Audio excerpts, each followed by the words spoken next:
Olá, pessoas queridas!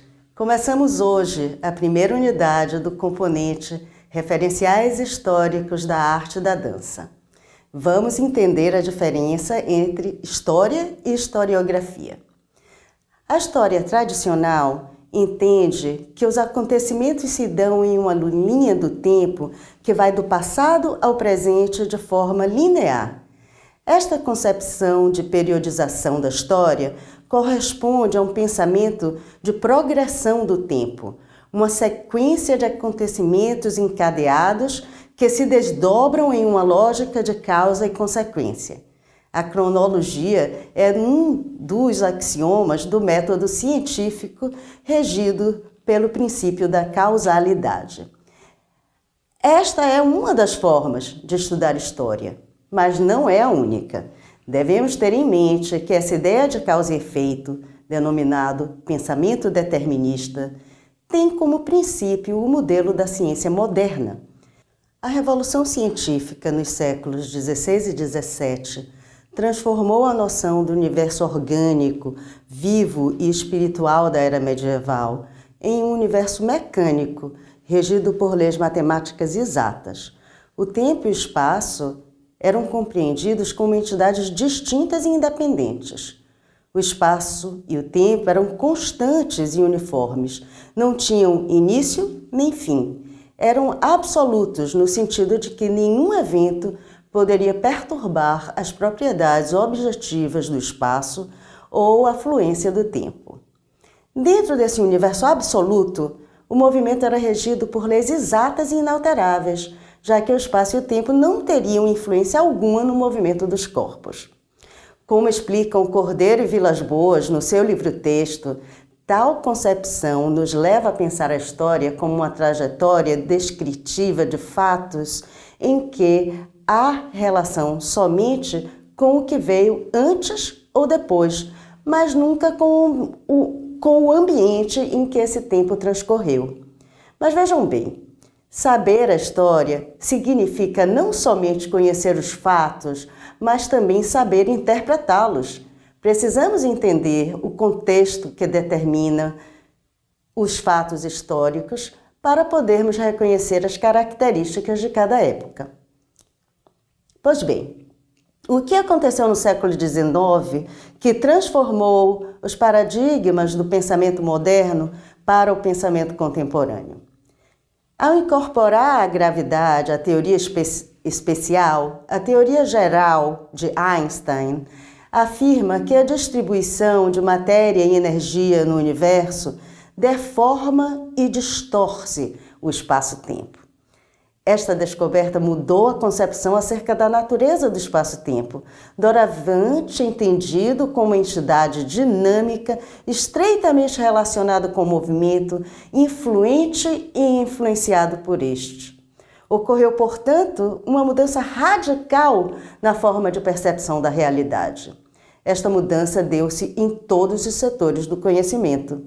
A historiografia aponta, assim, para um novo modo de leitura da história, a qual é baseada não mais no encadeamento de fatos em uma sequência linear de causa e consequência.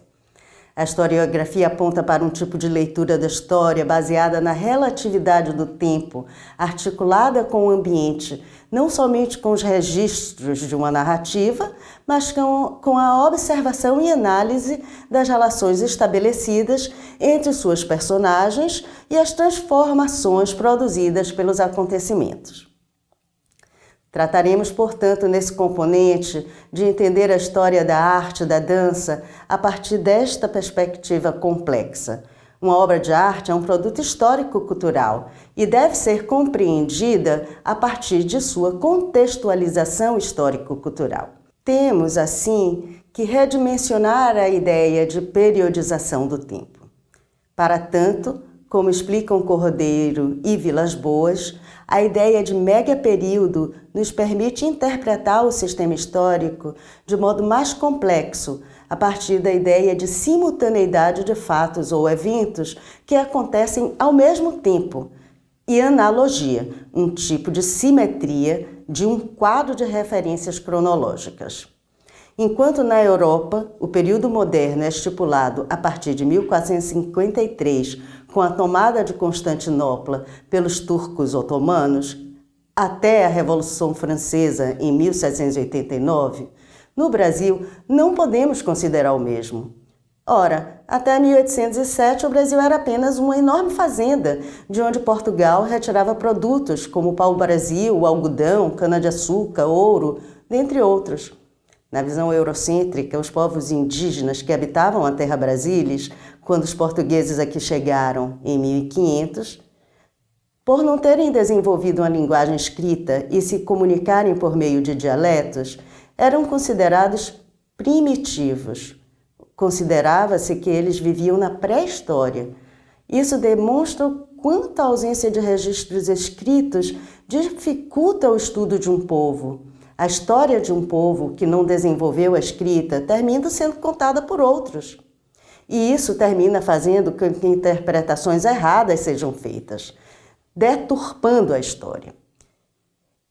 É por isso que é tão importante que nós escrevamos e contemos a nossa própria história. O Brasil apenas se constituiu como Estado em 1808, quando a família real portuguesa aqui veio se estabelecer no Rio de Janeiro, fugindo das tropas de Napoleão Bonaparte. Depois se tornou independente de Portugal em 1822 e a proclamação da República se deu em 1889. Então podemos dizer que a modernidade no Brasil foi mais tarde do que a modernidade na Europa. Isso pode explicar por que as nossas referências artísticas foram e ainda são muito influenciadas pela Europa e mais tarde, a partir da segunda metade do século XX, pelos Estados Unidos.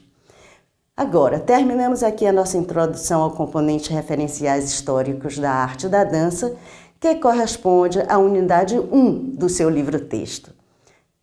Você percebeu o quanto é importante que tenhamos uma visão crítica da história, que olhemos para os fatos e eventos a partir de diferentes perspectivas, dentro de um sistema complexo, e que devemos, acima de tudo, atentar para o contexto dos acontecimentos e como nos relacionamos com os mesmos.